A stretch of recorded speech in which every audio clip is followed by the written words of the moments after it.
I was in my comfort zone.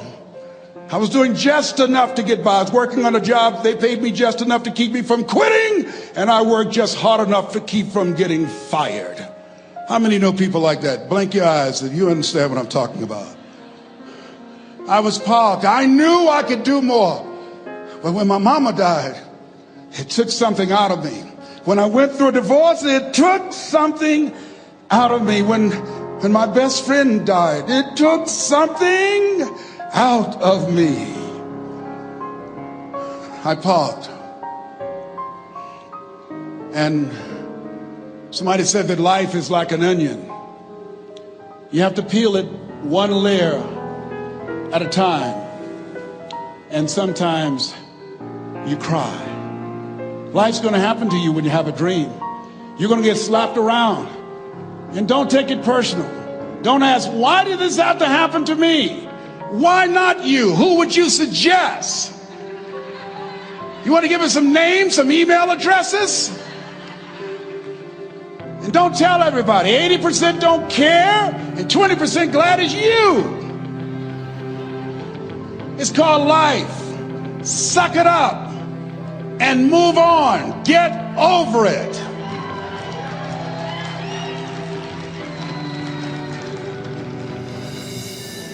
It happens to everybody. Here's the other thing: as you look at your goals and look at your dreams, when you're going through some stuff, repeat out to me, please. When things go wrong, don't go with them. Yes, write that down. When things go wrong, don't go with them. When you're working on a business deal, you're counting on some money. Someone said you will get the loan and it falls through. You have an event and the people that you thought would be there and support you, they don't come through. Or someone turns against you, or you get ripped off. It's going to happen to you. Happened to me. Someone stole all my products, my database, over 180,000 names and addresses. It's not personal. It's going to happen to everybody. It does. 8 out of 10 millionaires have been financially bankrupt. Walt Disney had he filed bankruptcy 7 times and had 2 nervous breakdowns. It's called life. But I got a saying: when life knocks you down, try and land on your back, because if you can look up, you can get up. You've got the power in you to do that. You've got something special. You've got comeback power. Here's the other thing. Let us say together, it's possible. It's necessary. It's me. Yes, write that down. It's me. Take ownership for your life. Nobody can live your dream for you but you. Nobody's going to take care of your business like you. Stop coming up with excuses. Don't give yourself permission to continue to live a small life. You can't fit a big dream into a small life. Give yourself permission to go for it, to test yourself, to challenge yourself, to live full. I like the saying, always strive to get on top in life, because it's the bottom that's overcrowded. The reason you're here is because there's something in you that says, I can do more. This just can't be it. There's something in you. There's a calling on your life.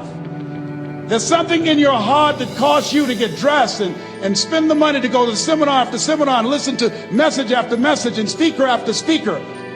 Because there's something in you that tells you this is not it for you. You have not peaked here. There's more in you that you are expressing. Eye has not seen, ear has not heard, nor has entered the heart of mankind what's in store for you if you challenge yourself, if you persist and persevere, if you take ownership for your life. George Bernard Shaw said the people that make it in this life, they look around for the circumstances that they want, and if they can't find them, they create them. Create what you want. You have the power in you to do more than you can ever begin to imagine, to control your destiny, to make a difference in our children, to make a difference on the planet, to make an impact. Let us say together, it's me. And let us say together, it's hard. Say it like you know it. Say, it's hard. Ladies and gentlemen, it's hard. There are people who have seen their retirements taken away from them by the corporations that they work for. They were within 2 or 3 years of retiring, and they had it taken from them. The number one entrepreneurs in this country now are senior citizens. The number one employer, number two, McDonald's and Walmart. And there's nothing wrong with those jobs. I guarantee you those people did not have a plan to end up living their lives at the end of life with those types of jobs. And they didn't have a plan like you have, and while you're investing in yourself, not to. And it's hard. There are people making choices between purchasing prescription drugs or paying for gas or a mortgage note. It's hard when you're working on a job for 20 years, 30 years, give them some good years, and then they come in and tell you, we've downsized. In other words, you're fired. And then you have to start all over again. How many of you know it's hard? Raise your hands, please. It's hard. And it's not fair. One of the things I like about T. Harv is he talks about work and investing in yourself. It's not fair when people are going up against that kind of stuff to tell them just think positive and be enthusiastic and everything will work out all right. Ain't that kind of party. It's hard. Life will put some knots on your head. I bought my first home for my mother. I was rushing, didn't know what I was doing, and I bought a home that had a lien against it. And they called me, Mr. Brown, yes, there's a lien against your property. We need $55,000 if you're going to stay there. Wait a minute, sir. I just bought this home. The guy told me there were no liens against it. I'm not the one that owe you the money. You should have checked that out, Mr. Brown. Come on. I called my attorney. We followed up. Yes, Les, there's a lien against the property. But he told me there were no liens. He lied, obviously. Oh, my God. He told me he wanted to help me because he admired the fact that I was buying this home for my mother and that he was adopted, and he identified with me. Les, he suckered you. He played you, man. So what? Well, would they take payment arrangements? What about $5,000 a month? They want all the money, Les. They want all the money, or you're going to have to get out. The house is going up for sheriff's sale. Do you have it? No, I don't have them. Can they give me some time? Tell them to give me 3 months, please. Give me 3 months. My mother's in her 70s, man. She has a bad heart. Don't do this to me. This is my dream. Don't do this, man. Please, let me talk to them. Les, I'm talking to their attorney. They don't want to talk to you. I've got to talk to their attorneys. Do you have the money? No. Will they give me 3 months? No. What about 2 months? No, Les. They want the money in 7 days. Oh, my God. Let me call you back. I'm not sure. And I walked the floors thinking, God, how could this happen to me? I got to figure this out. I got to figure this out. It seemed like the days were just ticking off. Thursday, I had to call them and let them know. They called me, Les, do you have the money? No, I don't. Friday, you have to leave. The sheriff will be there. You're going to have to leave, Les. They're going to take my house. What about my down payment? You lost it, Les. You lost it. Okay. I got to go. Yes. I prayed, Lord, please, if you show me that you're real, if you're really real, you think Paul worked for you, you haven't seen anything. Don't let me lose this house and watch what I'll do for you. I was trying to cut a deal. Have you ever tried to cut a deal? It's amazing how spiritual you get when you get in trouble. You know what I mean? When I was diagnosed with prostate cancer, I was going to bed with the Bible and the Holy Quran and Science of Mind and Joel Goldsmith, everything I could find. I was praying to Jesus, Yahweh, Melchizedek, everybody. I was calling on everybody.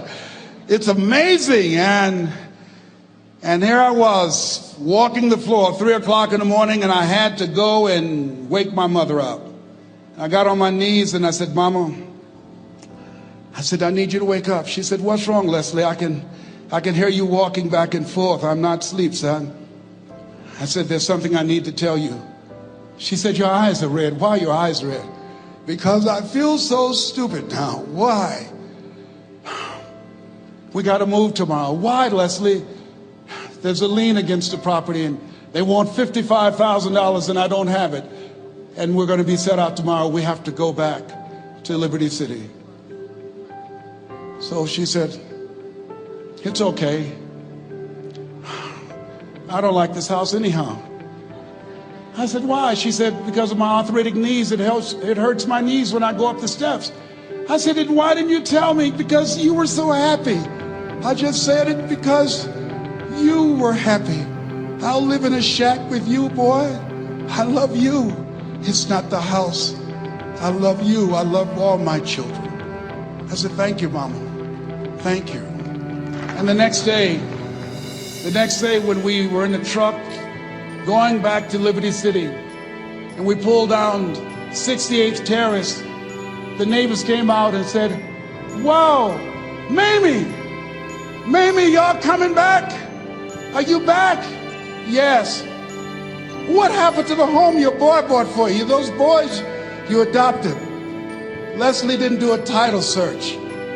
He made a mistake.